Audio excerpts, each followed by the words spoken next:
नमस्कार साथियों, यह मेरा official channel daily media network है जिस पर मैं आप सभी को पेंशन से जुड़ी हर जरूरी और सच्ची खबर देता हूं। अगर आपने अभी तक हमारे इस चैनल को सब्सक्राइब नहीं किया है तो पेंशन से जुड़ी हर जरूरी खबर पाने के लिए अभी इस चैनल को सब्सक्राइब करें। आदरणीय पेंशनर साथियों, आज का यह संदेश केवल एक सामान्य जानकारी नहीं है बल्कि यह उन लाखों लोगों के जीवन से जुड़ा हुआ विषय है जिन्होंने अपने जीवन का सबसे महत्वपूर्ण समय देश की अर्थव्यवस्था, संस्थानों और निजी संगठनों को मजबूती देने में लगाया है। आज हम जिस विषय पर बात करने जा रहे हैं वह आपके वर्तमान से भी जुड़ा है और आपके भविष्य की सुरक्षा से भी। इसलिए इस पूरे संदेश को शांत मन से ध्यानपूर्वक सुनना और समझना बेहद जरूरी है, क्योंकि यहाँ कही गई हर बात आपके अधिकार, आपके सम्मान और आपकी आर्थिक स्थिरता से जुड़ी हुई है। दोस्तों, देश में पेंशन केवल एक मासिक राशि नहीं है बल्कि यह उस भरोसे का नाम है जो एक कर्मचारी अपने पूरे कार्यकाल में व्यवस्था पर करता है। जब कोई व्यक्ति जवानी के दिनों में मेहनत करता है, अपने वेतन से हर महीने एक हिस्सा काटकर भविष्य निधि में जमा करता है, तो उसके मन में यही विश्वास होता है कि जब वह काम करने की स्थिति में नहीं रहेगा तब यही व्यवस्था उसे सहारा देगी। इसी विश्वास के आधार पर कर्मचारी भविष्य निधि संगठन यानी ईपीएफओ की स्थापना की गई थी ताकि संगठित क्षेत्र में काम करने वाले कर्मचारियों को सेवानिवृत्ति के बाद आर्थिक सुरक्षा मिल सके। वर्तमान समय में कर्मचारी पेंशन योजना यानी ईपीएस के अंतर्गत न्यूनतम पेंशन की राशि मात्र 1000 रुपए प्रति माह है। यह राशि वर्षों से चली आ रही है और इसमें कोई ठोस बढ़ोतरी लंबे समय से नहीं की गई है। जब यह राशि तय की गई थी तब महंगाई का स्तर, जीवन यापन की लागत और बुनियादी जरूरतों का खर्च आज की तुलना में कहीं कम था। लेकिन समय बदला, परिस्थितियां बदली, महंगाई लगातार बढ़ती चली गई। दवाइयों से लेकर राशन तक, बिजली से लेकर इलाज तक हर चीज महंगी होती चली गई। लेकिन पेंशन की यह न्यूनतम राशि वहीं की वहीं रह गई। ऐसे में यह सवाल उठना स्वाभाविक है कि क्या 1000 रुपए में आज के समय में कोई व्यक्ति सम्मानजनक जीवन जी सकता है। इसी पृष्ठभूमि में हाल के समय में एक बेहद महत्वपूर्ण चर्चा सामने आई है जिसने निजी क्षेत्र के लाखों कर्मचारियों और पेंशनरों के मन में नई उम्मीद जगा दी है। यह चर्चा है न्यूनतम ईपीएस पेंशन को बढ़ाकर 5000 रुपए प्रति माह किए जाने की। यह केवल एक संख्या नहीं है बल्कि यह उन बुजुर्गों के लिए राहत की सांस है जो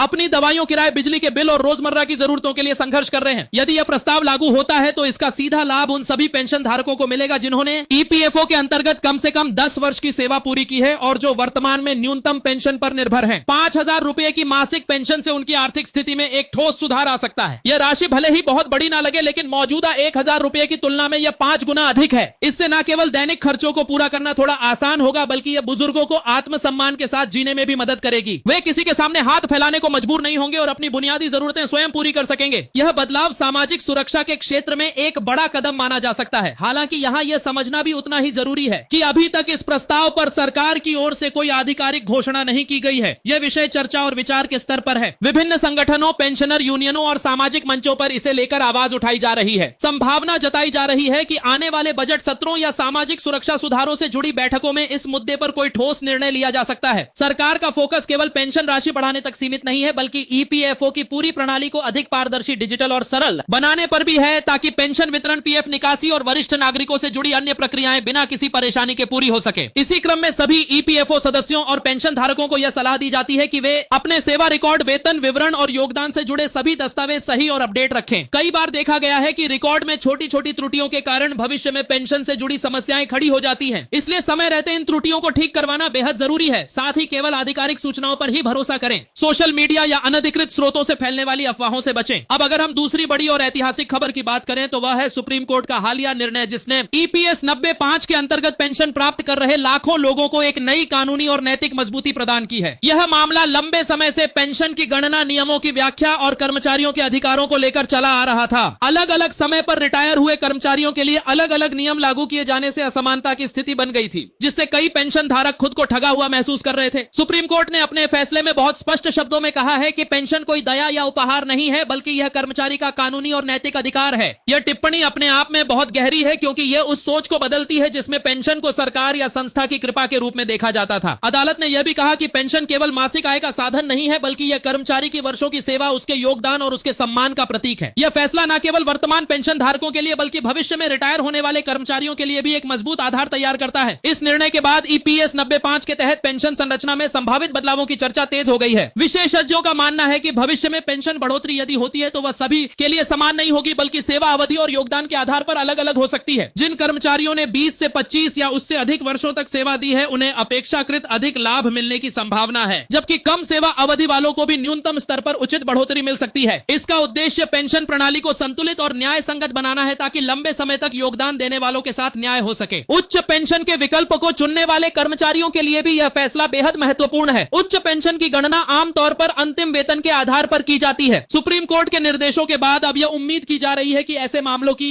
दोबारा समीक्षा की जाएगी और जहां कहीं भी गणना में त्रुटि या अन्याय हुआ है उसे सुधारा जाएगा। ईपीएफओ की ओर से भी संकेत मिले हैं कि उच्च पेंशन से जुड़े मामलों को पूरी पारदर्शिता और नियमों के अनुसार निपटाया जाएगा। एक और अहम पहलू जो इस पूरे विषय से जुड़ा हुआ है वह है एरियर यानी पिछला बकाया भुगतान। यदि नई गणना के बाद यह सामने आता है कि किसी पेंशन धारक को वर्षों तक कम पेंशन मिली है तो उसे उसका बकाया मिलने की संभावना बन सकती है। हालांकि यह प्रक्रिया आसान नहीं होगी। इसके लिए वित्तीय संसाधनों, प्रशासनिक प्रक्रियाओं और स्पष्ट दिशा निर्देशों की आवश्यकता होगी। संभव है कि यह प्रक्रिया चरणबद्ध तरीके से लागू की जाए ताकि व्यवस्था पर अत्यधिक दबाव न पड़े। इन सभी संभावनाओं और बदलावों के बीच पेंशन धारकों के लिए सबसे जरूरी बात यह है कि वे धैर्य बनाए रखें, जल्दबाजी में किसी निष्कर्ष पर न पहुंचे और न ही किसी अफवाह के आधार पर कोई कदम उठाएं। अपने सभी महत्वपूर्ण दस्तावेज जैसे सेवा प्रमाण पत्र, वेतन पर्चियां, पीएफ, योगदान विवरण और पेंशन से जुड़े कागजात सुरक्षित रखें। भविष्य में यदि किसी प्रकार की सत्यापन या पुनर्गणना प्रक्रिया होती है तो यही दस्तावेज आपके सबसे बड़े सहायक होंगे। दोस्तों, आज की यह पूरी चर्चा दो बड़े और सकारात्मक संकेत देती है। पहला, न्यूनतम पेंशन को बढ़ाकर 5,000 रुपए करने की संभावना जो निजी क्षेत्र के लाखों पेंशनरों के जीवन में राहत ला सकती है। दूसरा, सुप्रीम कोर्ट का वह स्पष्ट और सशक्त निर्णय जिसने पेंशन को कर्मचारी के अधिकार के रूप में स्थापित किया है। यह दोनों ही घटनाएं इस बात का संकेत हैं कि अब पेंशन धारकों के हितों, उनके सम्मान और उनकी आर्थिक सुरक्षा पर गंभीरता से विचार किया जा रहा है। हालांकि हमें यह भी समझना होगा कि जब तक कोई आधिकारिक अधिसूचना जारी नहीं होती तब तक इन बातों को संभावना के रूप में ही देखना चाहिए, लेकिन उम्मीद की किरण जरूर दिखाई दे रही है। आने वाले समय में यदि यह प्रस्ताव वास्तविकता का रूप लेते हैं तो यह हमारे वरिष्ठ नागरिकों के जीवन में एक सकारात्मक बदलाव लेकर आएंगे। हम सभी की यही कामना है कि जिन लोगों ने अपना जीवन मेहनत और ईमानदारी से काम करते हुए बिताया है उन्हें बुढ़ापे में चिंता और अभाव का सामना न करना पड़े, क्योंकि पेंशन केवल आज की जरूरत नहीं है बल्कि आने वाले वर्षों की सुरक्षा की नींव भी है। जब कोई कर्मचारी अपने जीवन के 25 से 30 या उससे भी अधिक वर्ष किसी संस्था को देता है तो वह केवल अपने वर्तमान के लिए नहीं बल्कि अपने बुढ़ापे के लिए भी त्याग करता है। वह कई बार अपनी इच्छाओं को दबाता है, अतिरिक्त मेहनत करता है, ओवर टाइम करता है और इस विश्वास के साथ काम करता है कि सेवानिवृत्ति के बाद उसे एक स्थिर और सम्मानजनक जीवन मिलेगा। लेकिन जब वही व्यक्ति रिटायरमेंट के बाद यह महसूस करता है कि उसे मिलने वाली पेंशन उसके न्यूनतम खर्चों को भी पूरा नहीं कर पा रही है तो यह स्थिति केवल आर्थिक नहीं बल्कि मानसिक और भावनात्मक संकट भी बन जाती है। आज देश में लाखों ऐसे पेंशनर हैं जो ईपीएस 95 के तहत पेंशन प्राप्त कर रहे हैं और जिनकी मासिक आय इतनी सीमित है कि वे हर महीने के अंत तक पहुंचते पहुंचते असहाय महसूस करने लगते हैं। दवाइयों का खर्च, नियमित स्वास्थ्य जांच, घर का किराया, बिजली पानी के बिल और रोजमर्रा की आवश्यक वस्तुएं, इन सब के बीच 1,000 रुपए या 100 रुपए की पेंशन एक मजाक की तरह लगती है। यही कारण है कि पिछले कई वर्षों से पेंशन बढ़ोतरी की मांग लगातार तेज होती रही है। अलग अलग राज्यों में पेंशनर संगठन धरना प्रदर्शन करते रहे हैं, ज्ञापन सौंपते रहे हैं और सरकार से यह अनुरोध करते रहे हैं कि पेंशन को महंगाई के अनुरूप बनाया जाए। इसी दबाव और बदलती सामाजिक वास्तविकताओं के बीच अब यह चर्चा सामने आ रही है कि न्यूनतम पेंशन को 5,000 रुपए प्रति माह तक बढ़ाया जा सकता है। यह आंकड़ा किसी कल्पना से नहीं आया है बल्कि वर्तमान जीवन यापन की औसत लागत को देखते हुए इसे एक न्यूनतम सम्मानजनक राशि के रूप में देखा जा रहा है। विशेषज्ञों का मानना है कि यदि सरकार वास्तव में वरिष्ठ नागरिकों को सामाजिक सुरक्षा देना चाहती है तो उसे पेंशन को केवल नाम मात्र की सहायता नहीं बल्कि वास्तविक सहारा बनाना होगा। 5,000 रुपए भी आज के समय में बहुत बड़ी राशि नहीं है,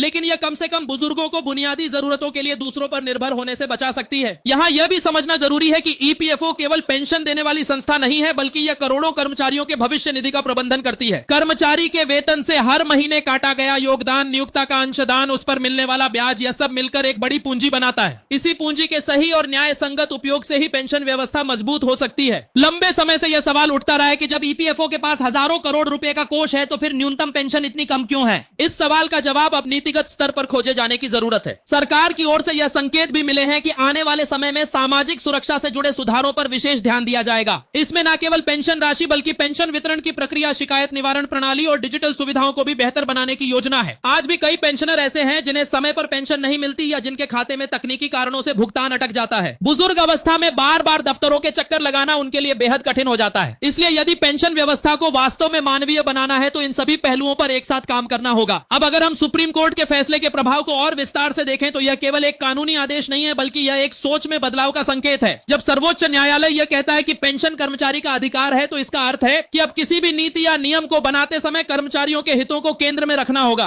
पहले कई मामलों में यह देखा गया कि नियमों की व्याख्या इस तरह की गई जिससे पेंशन धारकों को नुकसान हुआ। अलग अलग कट ऑफ डेट, अलग अलग गणना पद्धतियां और जटिल प्रक्रियाएं बनाकर कई कर्मचारियों को उनके वास्तविक हक से वंचित कर दिया गया। सुप्रीम कोर्ट की टिप्पणी ने इन सभी प्रथाओं पर एक बड़ा सवाल खड़ा कर दिया है। इस फैसले का एक महत्वपूर्ण पहलू यह भी है कि यह भविष्य में होने वाले विवादों के लिए एक मिसाल बनेगा। अब यदि किसी कर्मचारी के साथ पेंशन को लेकर अन्याय होता है तो वह इस फैसले का हवाला देकर अपने अधिकार की मांग कर सकता है। इससे न केवल कर्मचारियों का आत्मविश्वास बढ़ेगा बल्कि संस्थाओं और सरकार पर भी यह नैतिक दबाव बनेगा कि वे पेंशन से जुड़े मामलों को हल्के में ना लें। पेंशन को अब केवल वित्तीय मुद्दा नहीं बल्कि सामाजिक न्याय का विषय माना जाने लगा है। उच्च पेंशन से जुड़े मामलों में भी यह फैसला दूरगामी प्रभाव डाल सकता है। कई कर्मचारी ऐसे हैं जिन्होंने अपने वेतन के आधार पर अधिक योगदान दिया, लेकिन बाद में नियमों में बदलाव या व्याख्या के कारण उन्हें अपेक्षित पेंशन नहीं मिल पाई। अब उम्मीद की जा रही है कि ऐसे मामलों की दोबारा समीक्षा होगी और जहां भी संभव होगा सुधार किया जाएगा। हालांकि यह प्रक्रिया आसान नहीं होगी क्योंकि इसमें पुराने रिकॉर्ड, योगदान विवरण और वित्तीय गणनाओं की जांच शामिल होगी। लेकिन यदि यह काम ईमानदारी और पारदर्शिता के साथ किया जाता है तो इससे पेंशन प्रणाली में विश्वास बढ़ेगा। एरियर के मुद्दे पर भी पेंशनरों की नजर टिकी हुई है। यदि किसी को वर्षों तक कम पेंशन मिली है तो उसके मन में यह सवाल स्वाभाविक है कि क्या उसे पिछला बकाया मिलेगा। इस पर अभी स्थिति पूरी तरह स्पष्ट नहीं है, लेकिन विशेषज्ञ मानते हैं कि यदि सरकार और ईपीएफओ चरणबद्ध तरीके से इस मुद्दे को सुलझाएं तो यह संभव है। हो सकता है कि पहले सबसे वरिष्ठ या सबसे कम पेंशन पाने वालों को प्राथमिकता दी जाए और फिर धीरे धीरे अन्य मामलों को निपटाया जाए। इसमें समय लग सकता है, लेकिन कम से कम दिशा सही होनी चाहिए। इन सभी बदलावों के बीच पेंशनरों के लिए सबसे बड़ी चुनौती है सही जानकारी तक पहुंच। आज के डिजिटल युग में जानकारी बहुत तेजी से फैलती है,